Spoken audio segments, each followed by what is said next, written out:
There's no fucking bowing. Zero. No bowing. No introduction. A lot of motherfuckers need to be cursed out. A lot of motherfuckers need to be told the truth on. And that's just the way it is. Those that don't know, it's your boy Snake Eyes from Snake Eyes $50 channel. Welcome to Hell on Earth. Recorded in an hour. Now, all jokes aside, because, you know, ain't shit really funny around here. Ain't shit really funny around here, man. Before we get started with today's video, as always, you gotta do a few things for me. Like, comment, subscribe. I will not be kicking nobody's asses because we already got our asses kicked last night. Follow me on both my social medias. Twitter is gonna be SnakeEyes_dollar. Darlington Dame Dollar. Instagram all lowercase. SnakeEyes_W Dollar. Those that haven't watched the rebranded video that I put with the end, I have the link in the description. Basically, changes coming to this channel, so this is pretty much the long story short. Stage name is going to change to Bruce Leroy, and we'll be just releasing music a little differently. But we're not here to talk about fucking music, we're talking about the Eagles. And that hideous fucking performance. But before we get started with today's video, because I don't want to forget, and I want to make this a point of emphasis. Okay? First off, congratulations to the Cowboys. Congratulations to the Cowboys fans. The coach was on point. Mike McCarthy was on point. Dak was on point. That guy Ferguson was on point. CD was on point. Michael Parsons was on point. Stephon Gilmore definitely was on point. And that kicker, that new guy you got, Aubrey, who played in the, I think the USFL or XFL, something like that. I think he's actually a soccer player. He had a hell of a game. I mean, he looked like he was the best kicker in the NFL. That's how the normally goes to Justin Tucker. But hats off to the entire Dallas Cowboys organization. They came focused, and they acted like that we beat their ass in the fashion that we've been getting our asses beat for the last couple weeks. Okay? So, I'm going to repeat myself because I don't give a fuck. Niggas going to be cursed out. There's going to be a lot of ranting going on. There's going to be a lot of truth-telling going on. Motherfuckers going to be uncomfortable. I don't give a fuck. You want to know why? Because the Eagles' downfall is making me uncomfortable. In fact, it's making me so uncomfortable, I had to change my profile pic because I had A.J. Brown up there. And no disrespect to A.J. Brown, I'm still a fan. I still bleed green for the time being. Even though I'm in a hospital in critical condition and shit. But I'm good enough to make this goddamn video. I had to put a winner up on my profile pic. That guy's Patrick Mahomes, a fucking GOAT. You want to know why? Because even though Kadarius Toney, if I'm even saying this nigga name right, I never say his goddamn name right. Even though Kadarius Toney was clearly offsides, replay showed everything. All of the officials they be having on NBC, CBS, they all were former referees. He clearly was offsides. The frustration of directed at Toney. This nigga, Mahomes, turned into motherfucking Draymond Green. This nigga was about to go and fight the fucking refs. That motherfucker showed more fight. And I mean motherfucker in not in disrespectful manner. That nigga showed more fight than the entire fucking Eagles organization the past couple weeks. So you know what? When I open my fucking account, and in respect to A.J. Brown, he's still elite, but we gonna have to talk about him because y'all, if y'all know, but I'm gonna get into it. I gotta look at a fucking winner every time I open my goddamn Twitter account. X, whatever the fuck you call that shit now. X Corp, Twitter, X, whatever. I need to look at a winner. I need to look at a nigga who got some fucking fight in him. And even though it was his wide receiver's fault why they lost that game, I need to look at a winner. I need to look at a motherfucker who understands what's at stake and actually gets angry. And not on the fucking field smiling and laughing like Darius Slay. Like shit funny. Now, I'm going to add this caveat here. Don't go disrespecting this gentleman's wife. Okay? So, Say what y'all want about Slay, and I think y'all criticisms this particular game, I think they're not. He said some shit that like bothered me. On top of, because I already ranted the last video, but he said some shit that bothered me recently in this podcast. Him going back and forth with Steph Jordan. We'll talk about that later on in this video. He played okay. He made plays when it counted, but all that smiling and cheesing and shit when we getting our ass beat by our biggest rival, they're gonna cut it. But don't take that. Whatever your opinions is of him, even though I think it's you're directing your frustration at the wrong player, because I think Slay was one of the brighter spots of last night. Pause if that sounded wrong. Y'all cursing out this man's wife. Y'all out of control. I'm a wild motherfucker. I say crazy. I'm gonna say some crazy shit today. I'm cursing a lot of motherfuckers out.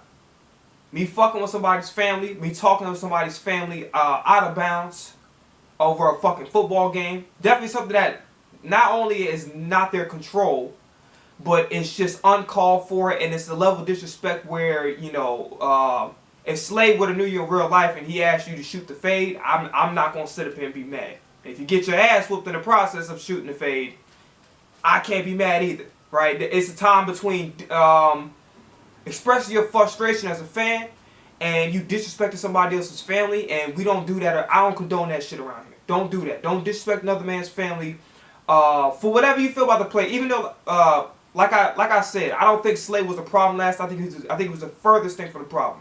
However, y'all coming out and disrespecting this man's wife, y'all out of bounds. We don't condone that shit over here on my channel. And if I see that shit, I'm gonna let you know about it.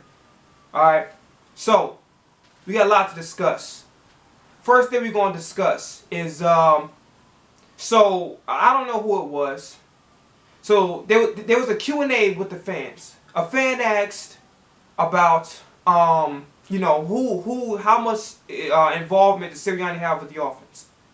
Now, if y'all see my channel, y'all already know that every time I curse out Brian Johnson, or every time I was getting on Stike, I also was like, yo, Sirianni, you a part of the blame too. You're offensive minded head coach. So get into what he said. He said that Sirianni is very much heavily involved in the offense. Now, this motherfuckers was acting like this is brand new information. It was not brand new information. Typically, every head coach has an area of expertise. Some coaches are offensive minded, some coaches are defensive minded. In Sirianni's case, he's an offensive minded coach. So if the defense is bad, that's not necessarily on, it is on Sirianni because he is the head coach, but not necessarily, it's more or less on the coordinators because that's not necessarily his area of expertise. Hence why we have the coordinators, right? For Sirianni's case, if the offense is struggling, which, you know, it damn sure is, it's definitely his fault, as well as Brian Johnson. I'll put it like this, okay? This is the best way I could put it. So, Nick Sirianni has a restaurant, right? Nick Sirianni has a restaurant, and the restaurant is like what you call it, a Denny's, IHOP, whatever the hell you want to call it, right? But they only serve breakfast food only, okay? So, everybody's complaining about this restaurant, Sirianni's restaurant. Why don't they serve breakfast food if they're open the whole day? Why not serve some lunch or dinner? And then Sirianni's refusing to serve the lunch or dinner. He just sticking with the breakfast food. Even though there's a high demand for it, and in his mind, he thinks that, oh, the business is going to continue to run smoothly because people are going to be coming in for the breakfast food. So people like the breakfast food, so I don't have to bring lunch and dinner to the I don't have to include lunch and dinner. Brian Johnson is like the Sirianni's restaurant's #1 customer who keeps bringing the whole party. Let's just say the party he brings with him is the Eagles offense. And everybody's like, damn, let me go get the sausage, egg, pancakes, bacon, whatever the fuck. Like, let me get some good ass food. And Brian Johnson orders everybody a fruit cup. What the fuck? You brought us all the way out here for all of us to eat fruit cups? That's the equivalent of what's taking place. So Sirianni, long story short, Sirianni has his restaurant, only serves breakfast food, and Brian Johnson brings the party. The party is the whole offense, and Brian Johnson chooses the worst fucking thing on the menu. Despite the fact they got pancakes, eggs, whatever case it may be. So it's already a problem that they don't serve breakfast food. Now Brian Johnson compounds the problem because he chooses the worst thing on the menu. To bring it back to full circle in real life, to my analogy, he chooses the worst plays out. The playbook is the menu. Sirianni's like, hey, I have all this is my system. This is the offense I want to run, right? Got a whole list here. As a play caller, as an offensive coordinator, Brian Johnson's job is to say, hey, out of all these plays that we have, out of this whole entire system, I'm gonna take these set of plays and run them, right? And here's how you know that it isn't just Brian Johnson, right? There's a couple things. One is this. The same problem we have with Miles Sanders not running the football is the same problem we have with DeAndre Swift not running the football. We can also agree that DeAndre Swift's a better runner than Miles Sanders, but Miles Sanders was still elite, right? However you feel about him now, that's up to y'all. We're not here to have a conversation about the Panthers. Even though he kind of had a pretty solid, I think he had like 74 yards. But we're not, that's not the point what I'm telling you. So, the dead giveaway how I knew that Sirianni is damn sure to blame, and I always included him in every video. So this shit didn't surprise me. It just made it, I'm not gonna say to open my eyes, but it's like it's a nice reinforcement to know that I did the right thing by not just signaling out Sirianni. Because Sirianni is the reason why we don't have single back plays, why we're not having single back plays, while we're not having the plays under center. We keep going out the shotgun over and over again. He's the reason why that the running backs are not getting the football, right? And then, so, all that to say, the whole playbook is the menu. That's all he serves at this restaurant, i.e. that is his offense.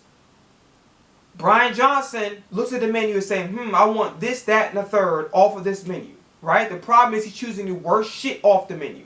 Steichen was a better customer, right? And going back to analogy, Steichen chose the better items on the menu than Brian Johnson. With that said, I think Steichen was a hell of a lot better. Not even fucking remotely close. Hell of a lot better as far as getting this offense to move through the passing game and involving guys like he's involved Zach Pascal. He did a better job of involving Jack Stoll in the offense. And then he did a really... but him running the football was also an issue as well. So that also was a problem. But when it comes to the passing, when we had a chance to dominate football games with the passing, we did that. So he did a better job of making sure that the routes were good enough so Jalen Hurts could get the ball out of his hands. Jalen Hurts was one of the best quarterbacks last year as far as getting the ball out of his hands. I think he's probably, if not the worst, one of the worst. And I don't have to look at the fucking stat sheet to show it. I look at it against he holds the ball in his hand way too fucking long. Sometimes it's his own doing, but 9 times out of 10 is because motherfuckers is not open. And he doesn't want to take a sack. His knees hurt, so he's not going to always be able to scramble. So, sometimes the knee limitations and keep him in the pocket. So that happens too. Right? So that's pretty much with that. And then to add to that point. So, fans decided to step up. Enough of this shit. So they go outside the NovaCare complex, the training facility for the Eagles. They post up signs of run the ball. Sirianni, I'm thinking, oh, okay. It was nice of giving him coffee. It was nice that he acknowledged. He was like, yeah, you know what? They're right. We do need to run the ball.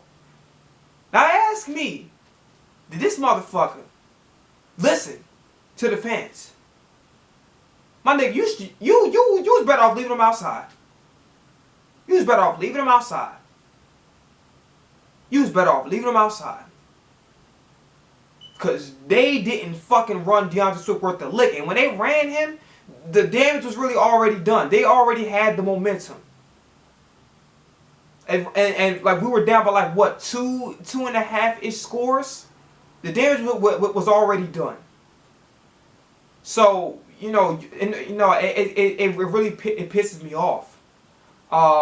It really does. And what also pisses me off was like, yeah, we're moving the ball down the field. You must be having flashbacks of like the first couple drives of the 49ers game, because you are moving a little bit, but not really. Not this time around. I don't know what fucking game you watching.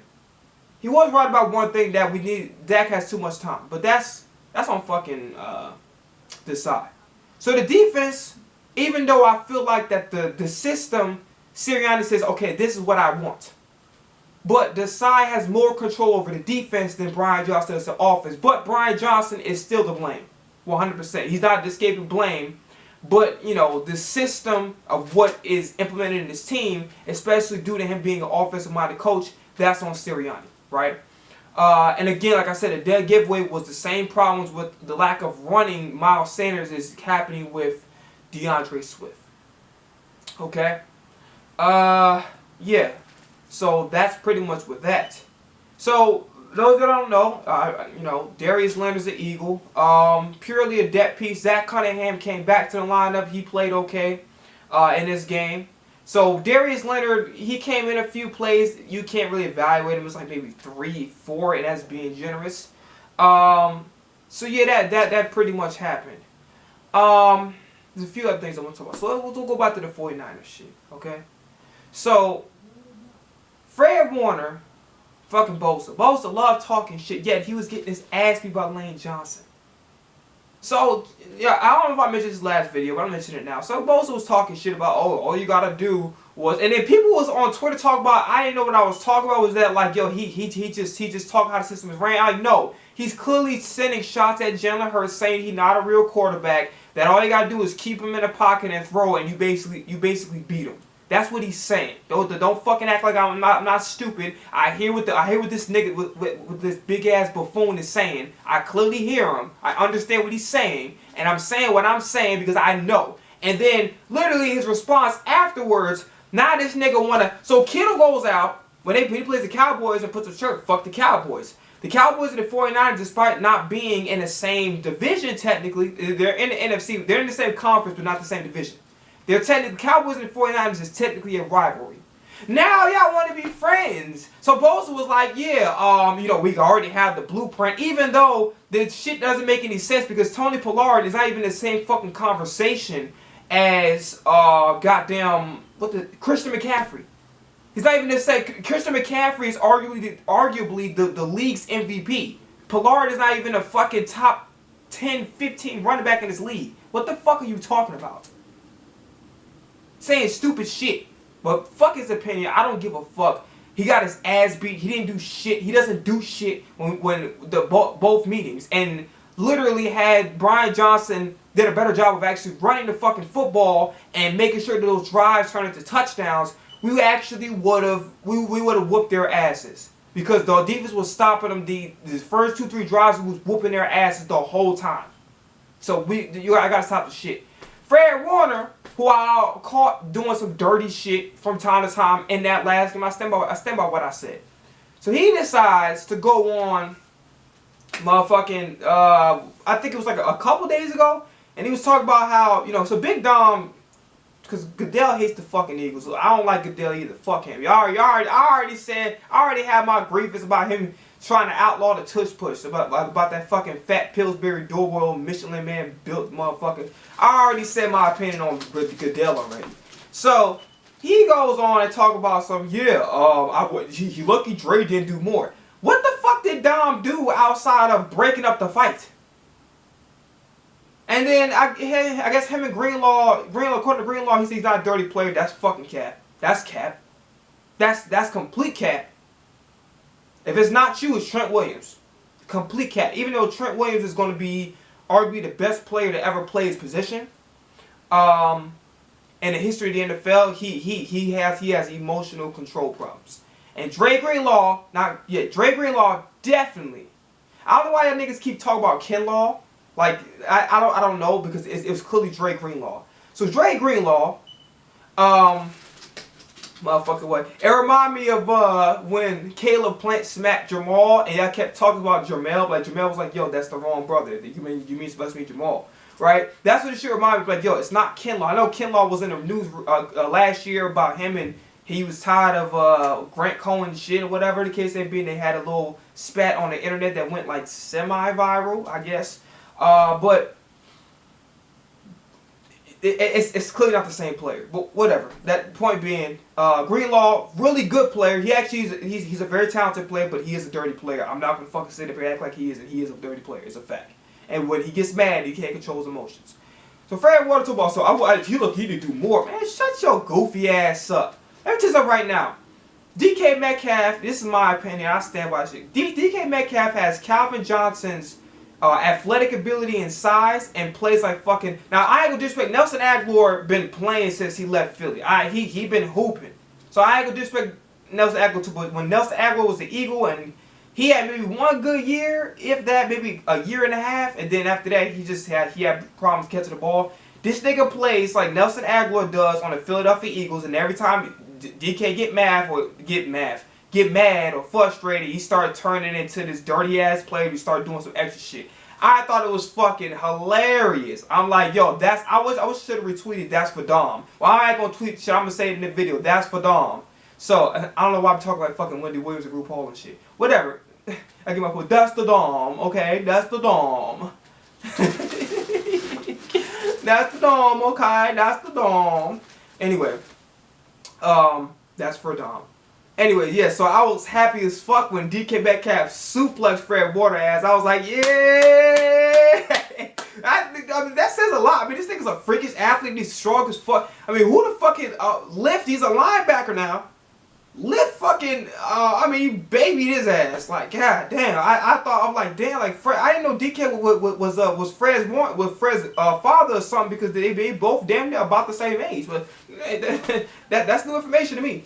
But anyway, going back to that, so whatever the hell with the 49, they fake it. Like, oh, we're with you, Cowboys, because we don't like the Eagles either. Like, man, shut the fuck up. Shut up. We're moving on with that. I want to talk about David Carr.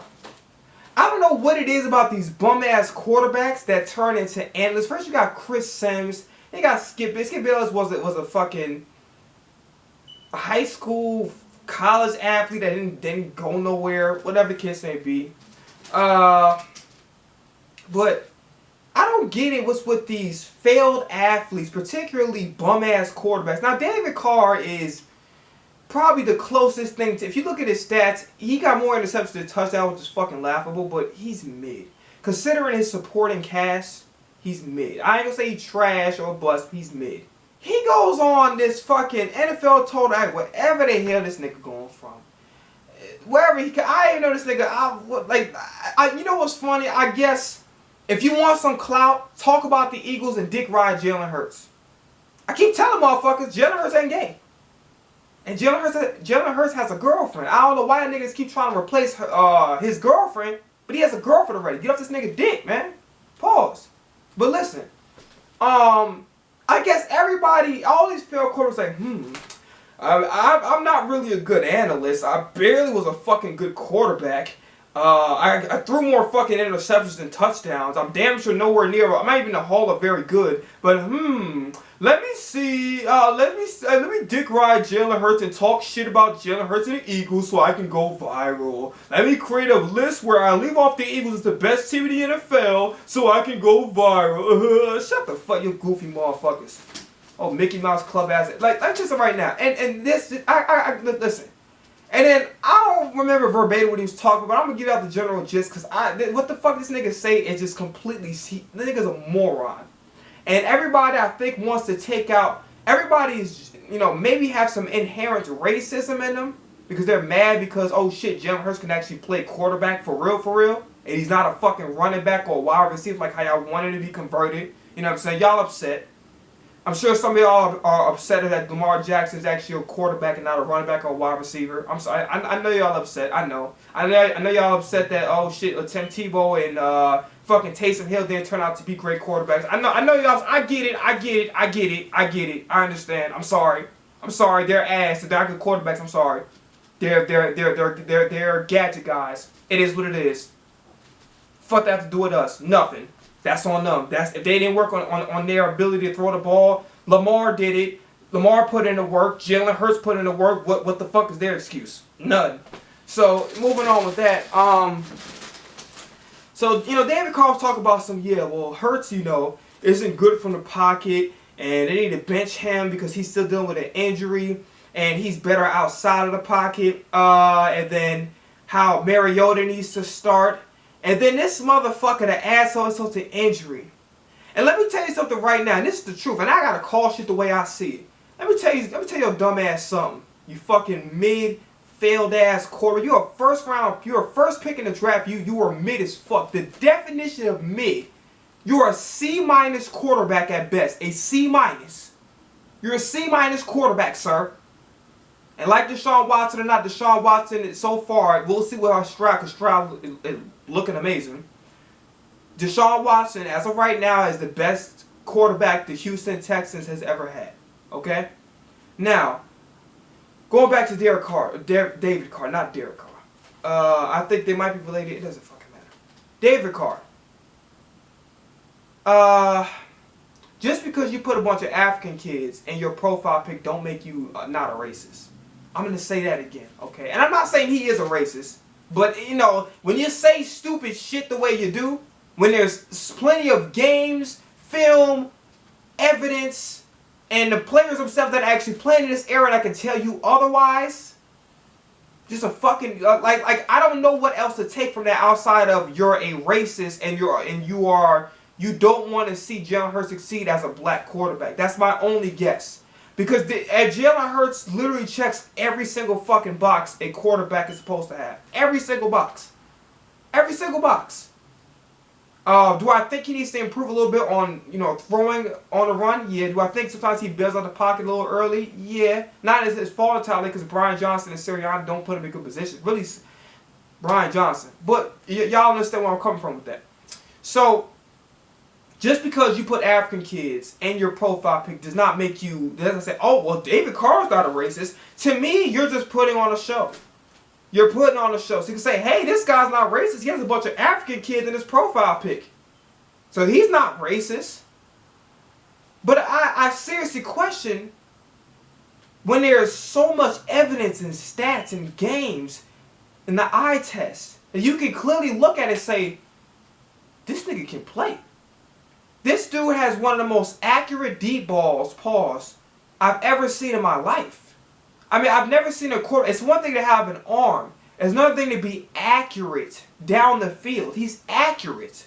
He's actually a better thrower from the pocket than actually on the run. I think he needs to, I don't think he's bad on the run, but I think that he's not a Kyler Murray with throwing the run. He's not a, I think Dak's a little bit better at throwing the run. I think that Aaron Rodgers, Mahomes, those are guys that are much more better at throwing on the run than Jalen Hurts. I still think that he needs to develop being accurate with the football when on the run. I feel like that if he's on a run, if he's out the pocket and he's on a run, he's typically going to run. He's not necessarily comfortable with actually being able to throw the ball accurately, throwing on the run. That's another area of his game I feel like he needs to continue to develop. He's not bad at it, but he's not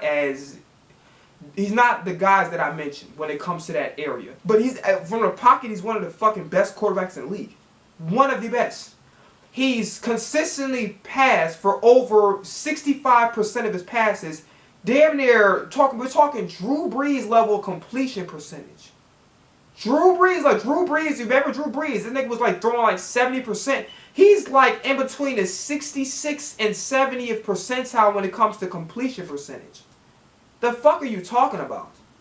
Just saying stupid shit. And literally all you gotta do is look at the offseason, look at the fan comments of what fans he making videos of, including myself. Marcus Mariota was horrendous in Atlanta, and he's horrendous as an Eagle. He cannot throw the ball to save his life. He's very skittish. He's horrible. He's a horrible quarterback. So we want to throw our fucking season away when we have Super Bowl potential? When Hurts is literally getting it done in the clutch with a bad knee? We're gonna sit him down for fucking Marcus Mariota so he can make us lose all the rest of our games? Are you fucking serious? And tank for what reason? What outside of a right tackle, maybe some linebackers, what dire need do we have for this football team? Outside of some fucking good coaching. And then he wants to say, oh, Eagles fans, we'll talk about, nigga, fuck you. Fuck you. Talk about some Eagles fans. Bitch, I don't want to talk to you, motherfucker. You hated on Hurts. You hated on the Eagles. You know what I'm saying? And that's just what it is. Stay on that side. Like John Moran, stay your ass over there. You want to talk about, bitch, I don't want to talk to you, motherfucker. You're mid. You're mid. Why would anybody else talk to you, nigga? If Drew Brees was standing behind you, you'd be like, hey, how you doing? Like, oh, and you'll think the kid talking to you is talking to Drew Brees behind you. Motherfucker, you're mid. You're a C- quarterback at best. What the fuck do you want to talk to your ass for? You're a C- quarterback at best. What the fuck is you talking about?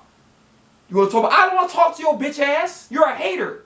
And then you try to put black African kids in your goddamn profile picture, try to make it seem like you're not racist. Huh? Stop the bullshit. So I'm off that nigga. I don't want to talk about this bum ass. Because motherfuckers like failed quarterbacks love to, you know, instead of accepting that, damn, you know, I underachieve, especially for a fucking first pick, I underachieved greatly. Instead of taking a L and being humble, they decided to, it's easy to throw it all on the Eagles because nobody likes the Eagles. It's easy to throw it all on Jalen Hurts. Just mad because he don't give a fuck about what y'all say. And he's a top 5 quarterback, period, in the discussion. Before we get to this game, for real, let's talk about the Slay and Seth Joyner going back and forth. This is how I knew the Eagles were going to be dead in the water. When Slay, instead of focusing, nobody played well in that 49ers game. And it seemed like when I'm hearing these conversations from this team, through the press conferences, when I'm seeing Slay taking time out of his day to go back and forth with somebody who's a media member, he does the analysis shit all the time. Number one, there's nothing that Seth Joyner said that was wrong. And not only was there's nothing wrong with what he said, he's 100% correct. And even if he wasn't correct, it's not your concern. It's just not. Your concern is, oh shit, we got our ass beat. How the fuck we're going to bounce back as a football team to go whoop the Cowboys' ass in their hometown to go get revenge and go, you know, move closer to grabbing that #1 seed. So when the team was not focused on Dallas, and it wasn't like a concerted effort to be like, yo, we gotta fuck up Dallas in their own hometown. It was like I didn't feel that energy. I felt like everybody was still stuck on the 49er game, and everybody was just real laid back and casual. Like I see AJ Brown and Jalen Carter, like, yo, we're gonna see, you know. Yeah, we had a conversation. Y'all gonna see Sunday, and then it was just very cool. It wasn't like nobody came with a purpose. Nobody came vicious. Nobody came with that fucking look in their eye like they about to fuck somebody up. Nobody came with that. Everybody came like, oh, this Dallas game, it's another game. We lost, you know, it's another game. It's not just another fucking game. This is literally, you got a chance to shut out the Cowboys, the biggest rival that you have in the NFL. It's sweet revenge because everybody loves the fucking Cowboys. Everybody loves to talk about how Cowboys are the best team in the NFL, how Dak is MVP, and Dak isn't having a bad season, but, you know, it is what it is. What sweet way to do is to whoop Dallas' ass in their own hometown and smack their ass in the mouth. What other victory would be the best way for revenge outside of that? And it just seemed like everybody was just very like, oh, we lost, whatever, we lost. What the fuck? I got the shit beat out of y'all at the link against a team that consistently talks shit through all of last year, some of this year, and called your corner trash, and y'all just fucking got humiliated. And nothing about it says there's a problem. I don't give a fuck. Let me tell you something right now. If you're worried about the cameras catching you being emotive, then your mind is already in the wrong place. And it just feel like the Eagles were like doing the best they can, like, don't show the cameras that you we're really pissed off. I don't give a fuck. I want to see that. As a fan, that makes me like, oh shit, this team really cares. I don't want to see y'all just like fucking flipping water bottles and chilling. So, when Slay kept going back and forth with Seth Joyner, it didn't make any sense. Because not only was Slay's opinion about his performance, not only was he incorrect. Now here's the thing, here's how I will defend Slay. Slay did flip the hell out of Dak in the first meeting. And he actually is a pretty solid tackler. Just didn't do as, he's had some games where his tackling was poor. But overall, I feel like that Slay is a decent tackler. Not one of the better ones. He ain't no goddamn Trent McDuffie or that Woolen guy from Seattle. But he's a decent tackler. You know, I don't say he's, oh my god, like a hard hitter, but he's decent. I don't have a problem with Slay's tackling outside of maybe a few stretch of games. I more or less had struggled with him being able to move his feet. He was moving, like I said in the other video, he was moving his feet like it was in quicksand. So, Slay thought he played pretty good. That was fucking bullshit. So he said it on his podcast, and he's going back and forth with Steph Joyner. I don't know why the fuck he's doing that. His focus should be on trying to beat the shit out of the Cowboys.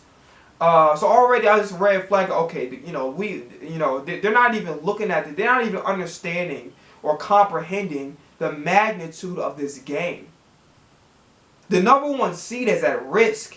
You can have the whole fucking playoffs go through the link, and you're about to let it slip away. And what a beautiful way to end it. Got smacked the shit out of by the 49ers.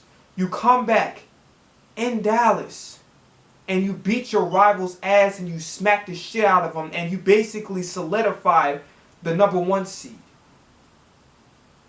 What part of it's like the sense of urgency and the realization, like, oh shit, this is a big ass game. This game is important. It just wasn't there with this football team. And it sure as hell showed it on Sunday. So going to the Slaves podcast real quick, basically saying, like, I'll do what I do. I'll do what I can to put my body on for team, but I'm only 190 pounds, so I don't know what he mean by, like, they was talking about I don't know what he meant by, I don't know what he meant by the scare shit, but that's dead. Whatever the case may be, I was paraphrasing a little bit, and then he was like, I want to be able to go home and I want to be able to retire from the game and go home, be able to talk to my kids and all that, and not be concussed and all this other stuff. Here's the thing, okay? This is what I want to say. I want to make this very clear. Slay, when you retire, I want you to be happy and healthy. I think it's really, really messed up how I see some of the legends of the past not even being able to form a complete sentence, slurring their speech a lot because of all that head trauma, not being the same individuals, because of all that head trauma that they've taken through them playing the game. Okay, so Slay, when you retire, I want you to be happy, healthy, and all of that. Here's the problem, though. It's not like you being happy and healthy. That's what I would want from one human being to another. That's called being compassionate. Cool, no problem. I want you to be able to retire from this game in one piece as much as possible, right? That's fine. But you saying that out loud is giving the impression that you're not actually focused on trying to give your all for this football team. You're focused on how to look pretty enough to retire. And my first thought was yo, maybe you should retire. Because your mind is clearly not, and then he's talking about, so, well, the guy's already on the ground. You're not understanding what his point is. You're dismissing his point. It doesn't make it, you're not comprehending it. What Seth Joyner's point is that you have a lack of it's not about trying to tackle like the 90s and tackle head first and all of that, or saying, well, oh, he didn't know how to tackle. That's not the point what he was trying to say. You're missing the point. The point is you're not being aggressive. There's no tenacity when you go in for a tackle. That's the point he was trying to say. It's not about trying to spearhead a player. It's not about trying to go re-emulate the 70s Steel Curtain. That's not what he was saying. He was saying that when y'all go out there and y'all play and y'all tackle out there in the secondary, y'all look soft. Y'all don't look like y'all want to fucking lay a motherfucker out. You understand where I'm coming from? Y'all don't look fierce, tenacious, tough. Everything we want to see out of a defensive player. So when Slay said what he said, yes, I want him to retire in one piece. I do wish that for him. I don't want him to be, out of his mind, have CT. I don't want none of that time. I want him to be retired, happy and healthy, and being able to be around his family. Okay? I do want that for him. And that's okay. But saying that, you're giving the fans and the team the impression that your mind is focused on how you can retire looking pretty versus I'm going to give everything I fucking got to this team, even my heart and my guts. Like, even though it might not be the case, I at least want to see that that's the impression that I give off from you, especially as a defensive player. And when you don't give off that impression, my thing is I'm looking at how old you are now, looking at some of the mistakes you all have on the field, and you know what? I don't think you're as bad of a player as people make you out to be. In fact, in this particular game, I felt like you made some plays. The only thing I didn't like about this game was that he's up there smiling and cheesing every time he made a play. My nigga, you get smacked the fuck up. Why are you smiling and cheesing? Again, I don't condone disrespect that was done to your wife. That was out of control. That's not being a fan. You're being disrespectful. Okay, I don't condone that behavior. Nobody should be attacking another man's family. I'm cool with that. So Now, I'm not cool with what happened. I'm cool with being against that, right? But you give it off the end, like my nigga. Like at this point in time, if you're not in it to fucking get, I mean, you saw Jalen Hurts being on one fucking knee. You saw Jalen Hurts playing with a bad shoulder. You see Lane Johnson with abdominal and groin tear, and he's playing like a fucking All-Pro all the way to the Super Bowl. You're seeing these things, and they don't inspire you on defense. Like, you know what, man? Like, yo, shit. Hurts is doing what he's doing. Lane Johnson is doing what he's doing. Some of these other players have stepped up and you know, toughed it out and maybe not said certain things that they're dealing with out loud in front of the public. Maybe I need to go follow suit to a certain extent. You know what I mean? So to me, I don't want to curse you out and yell at you because I got other gripes. But to me, that mentality as a defensive player, I don't want to see that. I don't think the fans want to see that. This team don't need that. This team don't need you to try to look pretty. This team needs you to fuck, if you gotta give your fuck, if you gotta rip your heart out your chest and give it up, and that's what you gotta do. You understand what I'm saying? That's gotta be your mentality as a defensive player, especially as a defensive player and as a football player. Otherwise, if you're concerned about looking pretty, if you're concerned about yourself only, then you need to go retire. You didn't have a bad career. I'm not gonna have any hard feelings. You did make plays for us. It wasn't the prettiest thing. You didn't always have your great performances, but you did enough in your career. If this your mentality moving forward, then you need to seriously consider retiring after this year. So we need to talk about Sirianni, Brian Johnson, and Sean Desai.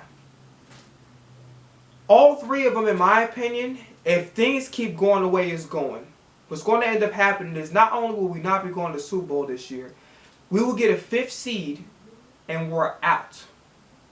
The Seattle game we got coming up, if Geno Smith is in, it's going to be a problem. If Drew Lock is in, maybe not so much of a problem, but they got some playmakers. That guy from Ohio State, he's coming along pretty nicely. DK is having these stretch of games where he's playing up to what his physical abilities are. His size and his athletic ability. He's finally playing up to that. Okay. No offense, not a bad player either. They got some decent running backs.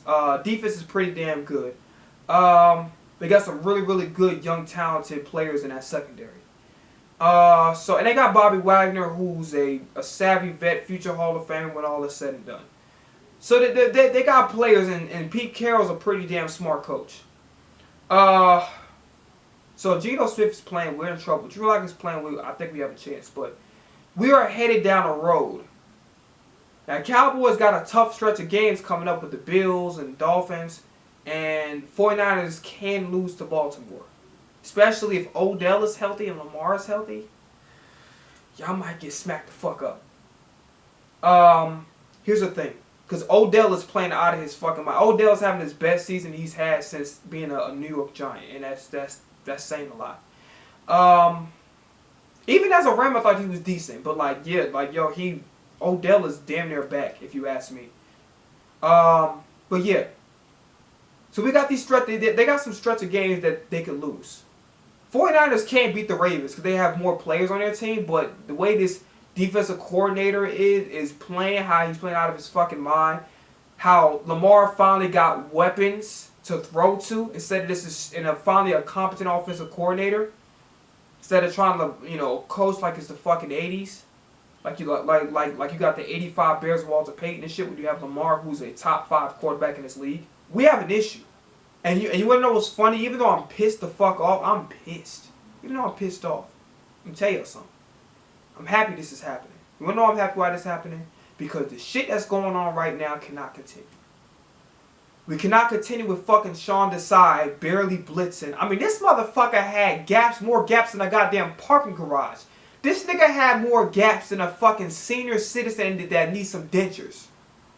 I mean, this nigga had... if Dak wanted to scramble, he could. He had all day in the fucking pocket. And don't get me wrong, the offensive line, their offensive line did a great job. They got Tyron Smith and Zach Barn are going to be future Hall of Famers. Don't get me wrong. Don't get it fucked up. But, at the end of the day, y'all give him all the time in the fucking world. I mean, if you wanted to sit back and read a whole magazine, read a whole Charles Dickens novel, he could do that. I mean, Desai was having guys way back, way too often. He wasn't blitzing. He blitzed one time. He did a cover zero one time. I don't need a cover zero with blitz, but he really blitzed one fucking time. And that was when the game was pretty much in the bag. It didn't even mean shit. And then you have Brian Johnson and Sirianni refusing to run the ball with DeAndre. I mean, fucking flat out refusing. Despite the fans holding that big ass up, refusing to fucking run the ball. Refusing to run the ball. Flat out fucking, it's basically like DeAndre Swift, you know, the joke I made a few videos ago about him and Brian Johnson slapboxing, he hit him in the eye, he never forgot that shit. I mean, I don't know what the fuck DeAndre Swift did wrong to not receive the ball, because he's arguably, him and McCaffrey is a race, as of talking about this season, it's a race between the best running back in the league. And you're not even giving him the fucking football. And Joey Shaggy said something that I didn't mention on the channel, but he's absolutely right. When it comes to running the football, if certain shit is not working, so if I'm doing the inside handoff and it's getting stopped every time, toss, misdirection, halfback delay, draw, whatever the case may be, counter plays, I'm trying different shit. I'm not, or even RPO. I'm trying different shit to get DeAndre Swift going. And DeAndre Swift ran pretty good when he finally got the ball, but it didn't really mean shit because the game was like, the team was just dead. Just dead. The morale, everybody was fucking dead. So you continue to do this shit. You continuously, I know this has been a problem for like the last three weeks, maybe a month, is that you continuously have guys way down the field. So it's already bad enough that you have no plays under center. So, you know, that length is the time to take. So now you got plays way down the field. The routes take all day to develop. And by the time Hurts has nobody open and the fucking rush gets to him, and he has to hold the ball for fucking forever. You know what I mean? I'm about to make a joke, but like I ain't gonna go that far. But here's the thing. These problems just keep going over and over and over again. And then in the beginning, when you can clean it up, when you're winning, you got breathing room. These games you're pulling out last minute is giving you breathing room. You can say, well, you know, we're winning now, but let's go clean this shit up right now while we can. While we got some breathing room, while we're winning these stretch of games. Let's clean it up now so we don't have to deal with this shit later on. So that way, by the time the playoffs roll around, that's cleaned up. And then your mindset for Sirianni is like, well, we're winning, so it doesn't matter. It doesn't matter that we're not blitzing. It doesn't matter that we keep having guys back over and over and over again. Over again. It doesn't fucking matter that we're not, I don't know if I mentioned blitz already. It doesn't fucking matter we're ignoring DeAndre Swift. It's like he's not arguably the best running back in the fucking league. It's not, you know, it's not important that we keep constructing routes that's too many fucking yards down the field all the time. Some of the time, fine. You know, we've got to stretch the field. That's what we got the receivers for. But you have to have stuff intermediate you take what the defense is giving you. And the name of the game is get the fucking ball out your hand. And then if you got shot downfield, then take the fucking shot. Just getting the ball out your fucking hand. That's the name of the game. Especially how fast these pass rushers are. It's the name of the game. Get the fucking ball out your hands. That's how you succeed. That's how Aaron Rodgers did. That's how Mahomes did. That's how all these great quarterbacks and coordinators and coaches draw up this offense. Get the fucking ball out your hands before the rush comes. Get the ball out. Get it out. That's how you win football games. How the fuck can you win football games if all the routes are way down the field all the fucking time? Some of the time, fine. All the time. Especially, and even when he's struggling and he keeps holding on to the ball, nothing in your brain clicks that, oh shit, we need to make the route shorter. And I want to make this very, very, very fucking clear, because I mentioned a little bit, but I didn't get into too much of depth. I'm sick of you guys blaming Howie Roseman for this shit. Howie Roseman has done everything a GM has not done. Howie Roseman is arguably the best fucking GM American football has ever had. Arguably in sports history. This nigga has constructed rosters under a salary cap, getting both. How many fucking teams have both sides of the ball down locked? How many teams? Most teams that are great, like Buffalo, both sides of the ball are good. It's just that Josh Allen's turnover prone. But, you know, he played pretty good like yesterday.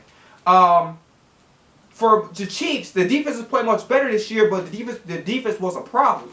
For Tom Brady and the Patriots, the offense wasn't always stellar. 9 times out of 10, the defense was the one that had all the players, right? So oftentimes, the receivers that fucking even work. Actually, Mahomes playing with worse receivers right now than fucking.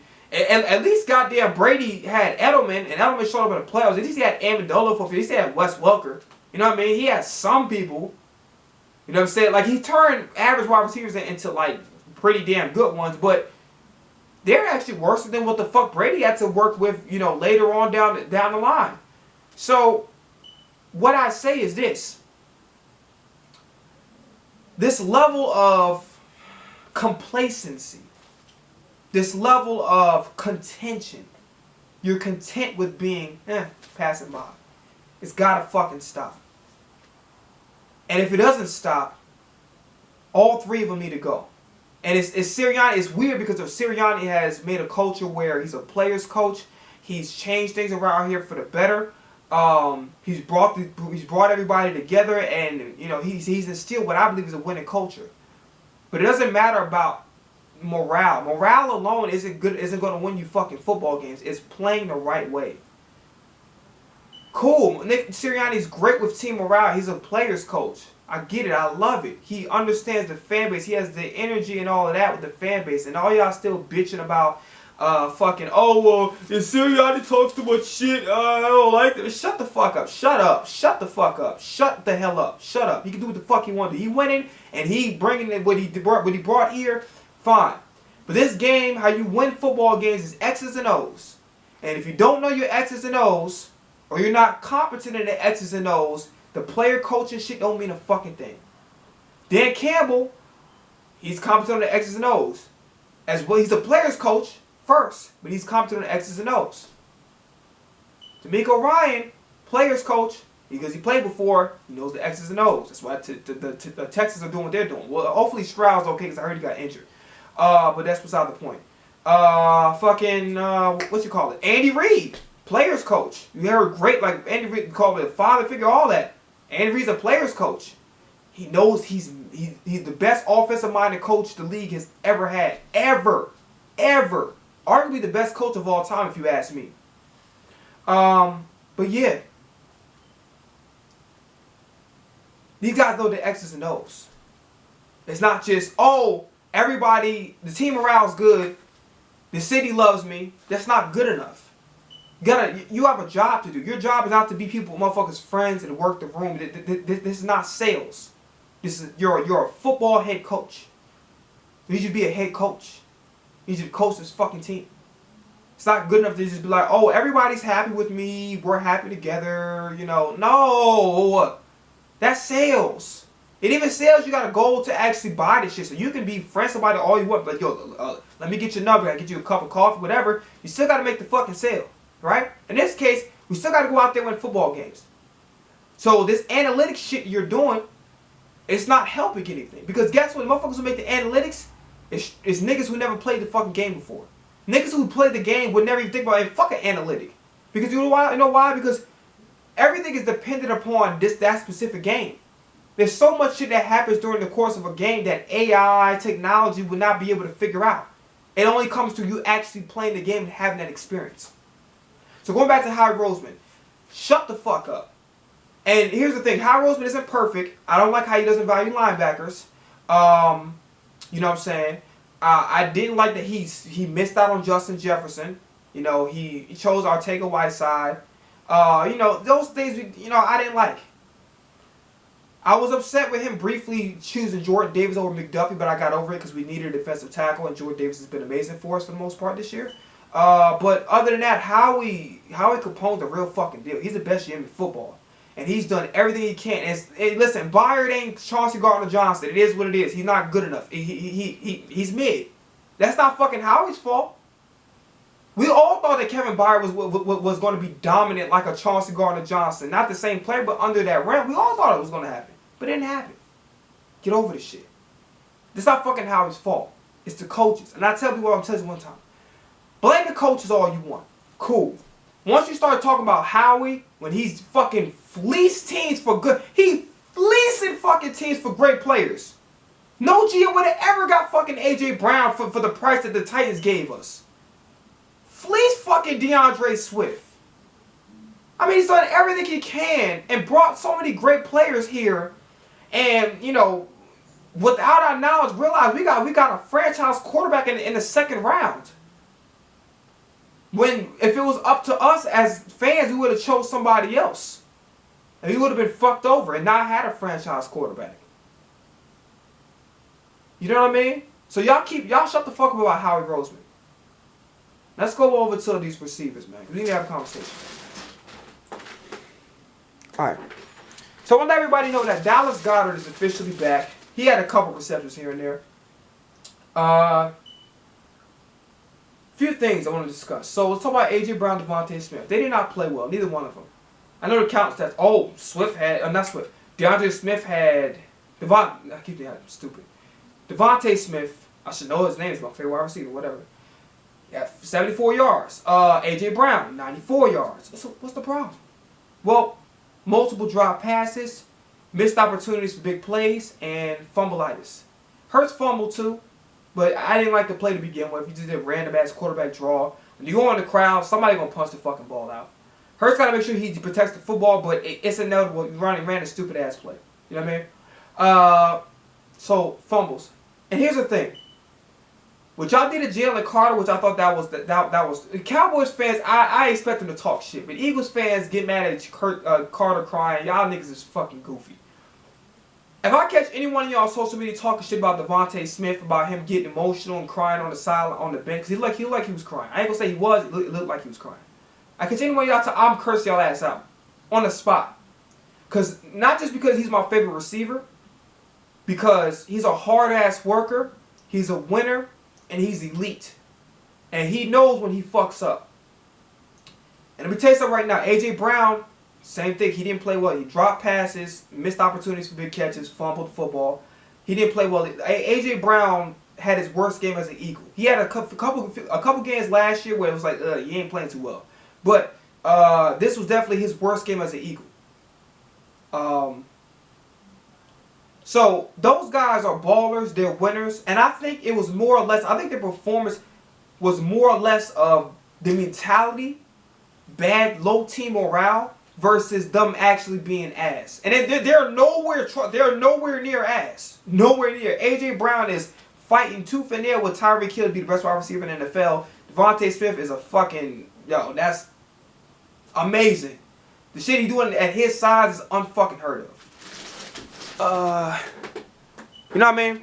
So, hats off to both of those guys, but they did not play well, and we're going to keep it real like that. They're going to bounce back. You know, they're the far different problem of the team, but their bad game was a reflection of where the team is at. The team morale is low.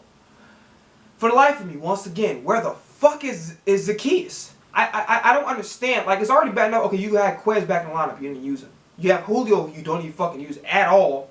And the only time he used him was some stupid ass fucking screens that he was never known for in any point in his career. He was never known for a guy that's going to run past you. He's a guy that was known, he's like a Calvin Jiggles. He's going to throw the ball down the field and he going to catch that mother. He's going to marshal your ass. That's Julio's games. Always say you don't use him down the field at all.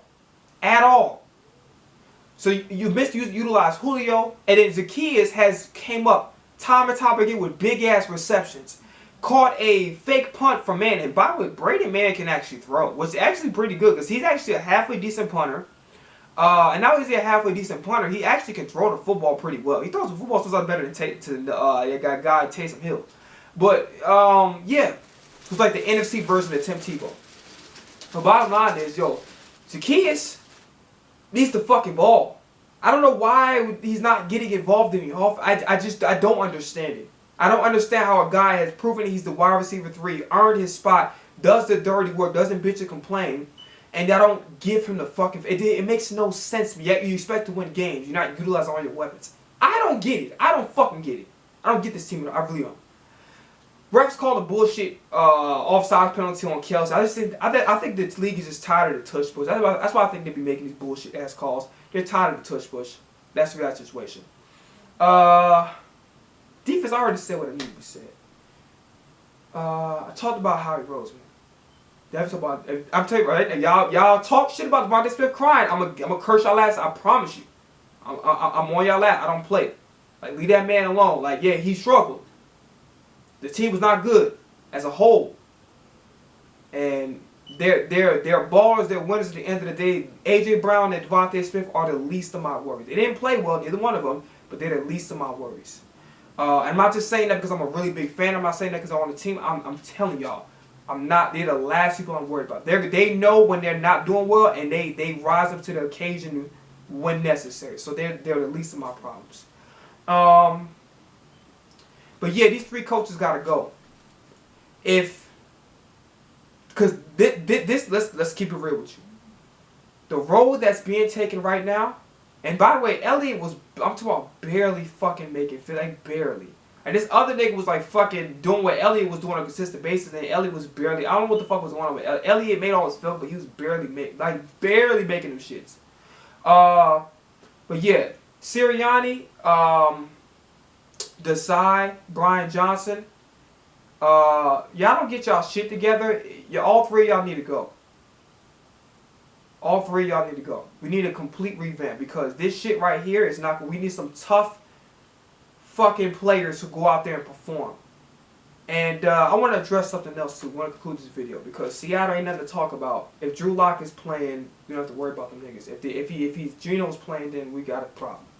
And I'm tired of repeating the same shit over and over again. But I want to talk about the Eagles post game live. So with those three guys, I'm not Brandon Brooks. No problem with him. He dumbass. He had to take some time, but I have no problem with him. These other guys, Reuben Frank, former U.S. Senator Frankfurter.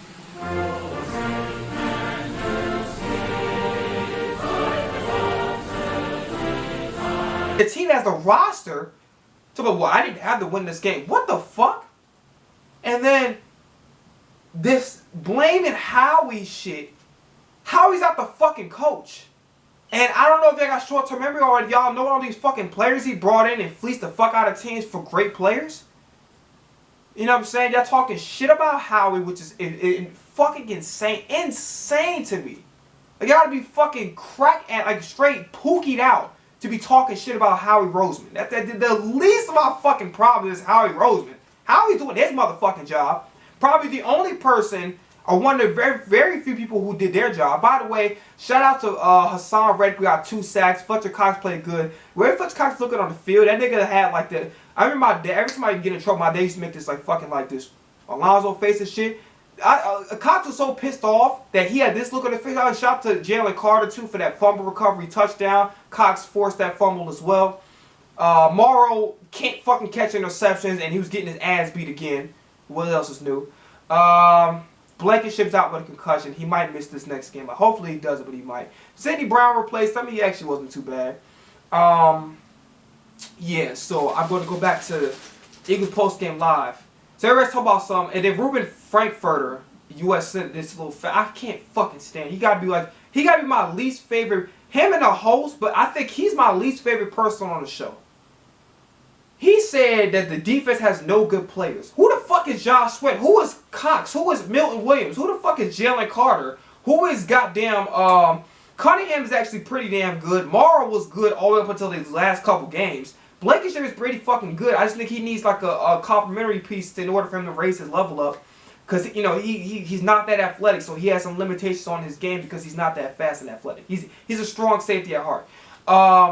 Bradbury had an off year, had a couple good games, but so far this has been an off year overall. Slay, so-so year, barely even that. He's playing at like a C minus C level this whole year. But Bradbury's having an off year overall. Couple good games here and there, but having a pretty much an off year. We talk about some, yeah, this team has good plays. It's nothing to fucking do with the players, you dumbass nigga. It's the scheming. It's the scheming. If you're not even putting players, you can't really evaluate the players or blame the players when not only we have the best defense in the NFL on paper, us and the 49ers, the scheming is not the right. We're not putting our players in position to win football games. So how the fuck can you really say it's the players when you know you're not blitzing, you're leaving gaps in your defense, and make it make sense. And Roby ass was getting cooked by CeeDee Lamb all night, by the way. See, that's all I gotta say. I don't want to talk anymore. I'm fucking done. We keep playing like this. All three of them asses, they all clean house. Get rid of all three of their asses. I'm telling you right now, if we get a wild card and we lose, and we don't make a Super Bowl this year, you got to get rid of them. Hopefully, Sean McDermott might get fired. We need to go get him. Call Frank Reich immediately. Definitely call Seth Joyner. That shit ain't happening, but they need to. And that's all I got to say. Brother got bitches, but don't have a big bank account. Make sure to go ahead and hit the GoFundMe link down in the description below. Major changes happen in this channel in 2024. Got the link for that video down below to let y'all know what's going to happen in January. All right? I'm out of here. Peace. All right.